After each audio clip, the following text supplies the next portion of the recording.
السلام علیکم ناظرین۔ اللہ، اس کو میں اب کیسے جگاؤں؟ کیسے؟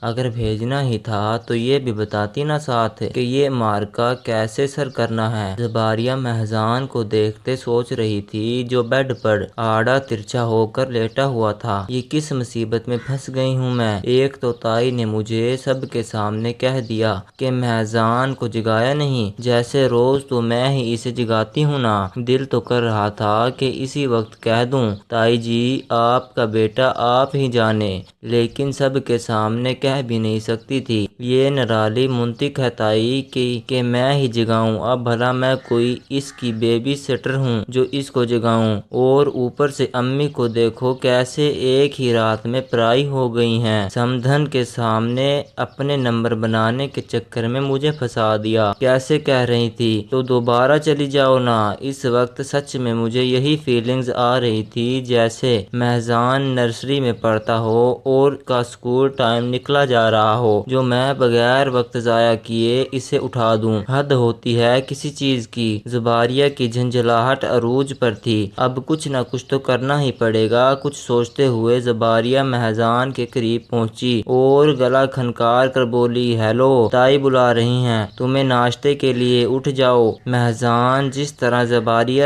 نے آہستہ آواز اور رک رک کر بولا تھا، اس طرح تو کوئی بھی نہ اٹھے، لہٰذا مہزان پر بھی کوئی اثر نہ ہوا۔ مہزان کو کوئی حرکت نہ کرتے دیکھ کر زباریہ چڑ گئی۔ کتنا ڈھیٹ انسان ہے یہ۔ نیچے سب پتہ نہیں کیا سوچ رہے ہوں گے اس بدتمیز کی وجہ سے۔ زباریہ نے اب کی بار اسے پہلے سے اونچی آواز میں پکارا، اٹھ بھی جاؤ اب۔ مہزان پھر بھی نہ اٹھا تو زباریہ نے بغیر سوچے سمجھے آگے بڑھ کر اس کے سر کے نیچے سے تکیہ کھینچ لیا۔ مہزان کا سر بیڈ پر گرنے سے فوراً اس کی آنکھ کھل گئی۔ وہ مہزان کا افتاد پر بوکھلاتا تیزی سے اٹھ کر بیٹھ گیا، لیکن جیسے ہی اس کی نظر سامنے کھڑی زباریہ اور اس کے ہاتھ میں موجود اپنے تکیہ پر پڑی تو یہ دیکھ کر اس کا دماغ گھوم گیا۔ وہ اس پر چلا اٹھا، جاہلوں کی سردار، یہ کیا بےہودگی ہے؟ تمیز نام کی کوئی چیز نہیں ہے تم میں؟ زباریہ مہزان کے دیے گئے لقب کو سن کر جھل بن گئی۔ یہ وہی لقب تھا جو وہ منگنی پہ مہزان کو دے چکی تھی، لیکن مہزان اسے یوں سود سمیت لوٹائے گا اس نے سوچا نہیں تھا۔ مرے جو ہوئے تھے تم اپنی سماعت بیچ کر، اتنی بار آواز دینے پر بھی نہیں اٹھے تو میں اور کیا کروں؟ زباریہ نے بھی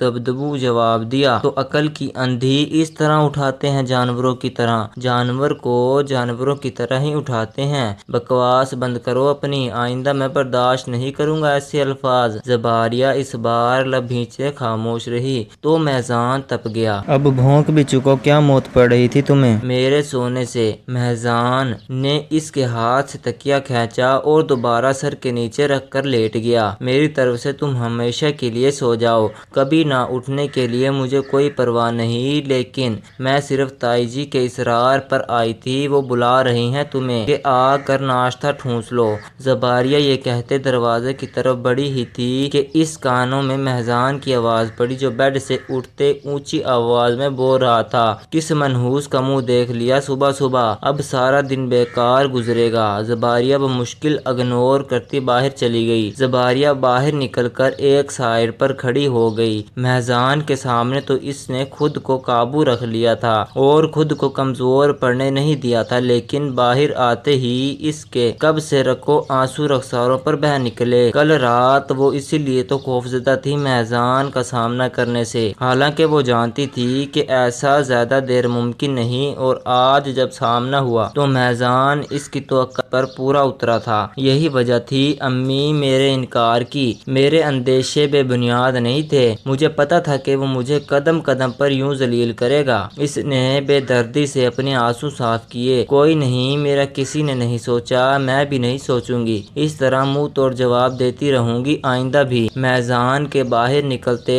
تک اس نے خود کو کمپوز کر لیا تھا۔ مہزان جب باہر نکلا تو زباریہ اس کے آگے سے گزر کر چلی گئی۔ ابھی وہ سیڑھیوں تک پہنچی ہی تھی کہ ایک بار پھر اسے پیچھے سے مہزان کی آواز آئی جو دعائیہ انداز میں ہاتھ اٹھا کر کہہ رہا تھا، یا اللہ رحم کر مجھ پر، اپنی حفظ و ایمان میں رکھ، کالی کلوٹی بلی نے راستہ کاٹ لیا ہے، کہیں میرا ایکسیڈنٹ ہی نہ ہو جائے۔ زباریہ وہیں وہیں رک گئی اور واپس مڑ کر خونخوار نظروں سے مہجان کو گھورتے بولی، یہ سب چیزیں انسانوں پر اثر کرتی ہیں، تم جیسے شیطانوں پر نہیں۔ جواباً مہجان نے گہرا سانس بھر کر اس کا یہ وار سہا اور اس کے سائڈ سے گزرنے لگا، لیکن زباریہ کا ابھی دل نہیں بھرا تھا۔ اس نے جلدی سے اپنا پاؤں آگے کر دیا۔ مہجان نے بروقت ریلنگ پر ہاتھ مضبوطی سے جما کر اپنا بچاؤ کیا، نہیں تو اگلے پل اس نے منہ کے بل نیچے گرے ہونا تھا۔ جتنا وقت مہجان کو سنبھلنے میں لگا، اتنی دیر میں زباریہ تیزی سے سیڑھیاں پھلانگتی نیچے پہنچ چکی تھی۔ مہجان نے مٹھیاں بھیجتے زباریہ کو دیکھا، جس کے پونی میں مفید لمبے اور سیاہ بال تیزی سے اترنے کی وجہ سے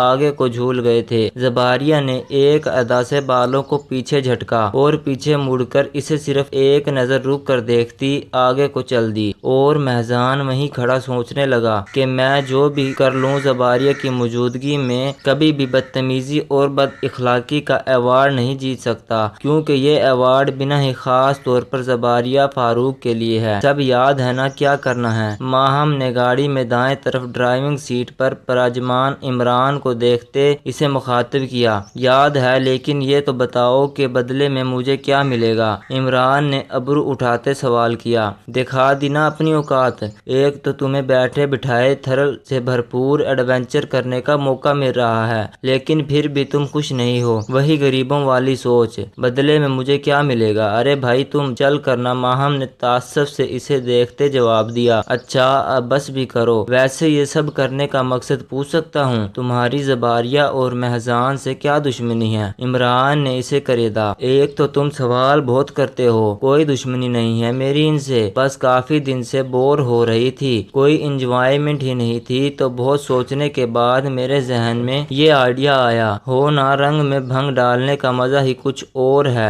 ماہم نے مسکراتے ہوئے جواب دیا۔ چالاک لومڑی، ہا ہا ہا، ماہم کا کہکا گاڑی میں گونجا۔ اچھا اب میں جا رہی ہوں، اور جب میں تمہیں میسج دوں تب ہی وہاں آنا، اوکے؟ ماہم نے گاڑی کا دروازہ کھولتے ہی اسے جواب دیا۔ ماہم کی جب سے زباریہ سے فون پر تلخ کلامی ہوئی تھی وہ تب سے بے چین تھی، اور پچھلے 2 دنوں سے زباریہ اور مہجان کو ساتھ دیکھ کر تو وہ اور بھی اندر ہی اندر جل رہی تھی، لیکن اسے اپنی بھڑاس نکالنے کا کوئی موقع نہیں مل رہا تھا۔ بہت سوچ بچار کے بعد اس نے زباریہ کی پرانی فرینڈز اور کلاس فیلوز کو کال کی اور زباریہ کے متعلق باتیں کرتی رہی۔ زباریہ کی دوستیں چونکہ اسے بھی جانتی تھی، اس لیے ماہم کو زیادہ مشکل نہ ہوئی، اسے زیادہ انتظار بھی نہ کرنا پڑا۔ تھوڑی دیر مغز ماری کرنے کے بعد ہی اسے ایسی بات پتہ چلی کہ جس سے وہ مہجان کے دل میں شک پیدا کر سکتی تھی۔ زباریہ کی کسی کلاس فیلو نے تھا اسے بتایا، اس کی منگنی کچھ عرصے پہلے عمران سے ہوئی تھی۔ عمران ان کی دوست کا بھائی تھا، لیکن بعد میں عمران نے خود ہی یہ منگنی توڑ بھی دی تھی۔ ماہم یہ سن کر حیران ہو گئی کہ یہ سب تو فیملی میں کسی کو بھی نہیں پتا۔ اس نے سوچا شاید اس کی وجہ یہ ہو کہ فاروق انکل رشتہ داروں سے کٹ کر جو رہ گئے تھے، اسی وجہ سے کسی کو نہ بتایا ہو، اور عمران بھی تو آؤٹ آف فیملی بلانگ کرتا ہے۔ مجھے تو یہ لگتا ہے کہ شازیہ آنٹی کو بھی یہ بات نہیں پتا، یا ہو سکتا ہے اب پتہ چل گیا ہو۔ چلو کوئی نہیں، عمران کو یہاں دیکھ کر وہ شک میں تو ضرور پڑیں گی۔ اپنے منصوبے پر عمل کرنے کے لیے پہلے اسے عمران کی کینٹنگ کرنا پڑا اور اسے راضی کرنا پڑا۔ عمران بھی کچھ پسو پس کے بعد مان ہی گیا، اس کے نزدیک بھی یہ سب صرف فن تھا، اور اسے کون سا زباریہ سے محبت تھی جو نہ مانتا۔ ولیمے کی تقریب جاری و ساری تھی، ہر کوئی خوش گپیوں میں مصروف تھا۔ مہجان زیادہ دیر سٹیج پر بیٹھا نہیں تھا، وہ کچھ تصاویر بنوانے کے بعد اٹھ کر چلا گیا تھا اور اپنے دوستوں کے ساتھ جا کر ایک ٹیبل پر بیٹھ گیا تھا۔ اس وقت زباریہ اکیلی سٹیج پر بیٹھی تھی، وہ خاموشی سے ہال میں موجود لوگوں کو دیکھ رہی تھی کہ کس کی نظر ماہم پر پڑی۔ اوہ، یہ محترمہ بھی شادی اٹینڈ کرنے آئی ہوئی ہے، پچھلے 2 دن تو نظر نہیں آئی۔ زباریہ کو ماہم کی حالت پر ہنسی آنے لگی، بیچاری جس کی بیوی بننے کے خواب دیکھ رہی تھی آج اس سے شادی کھانے پہنچ گئی ہے۔ سو سیڈ، ترس آ رہا ہے بیچاری پر ہمیں کیا؟ زباریہ ماہم پر نظریں جمائے محفوظ سوچتے لگی۔ To be continue episode 15۔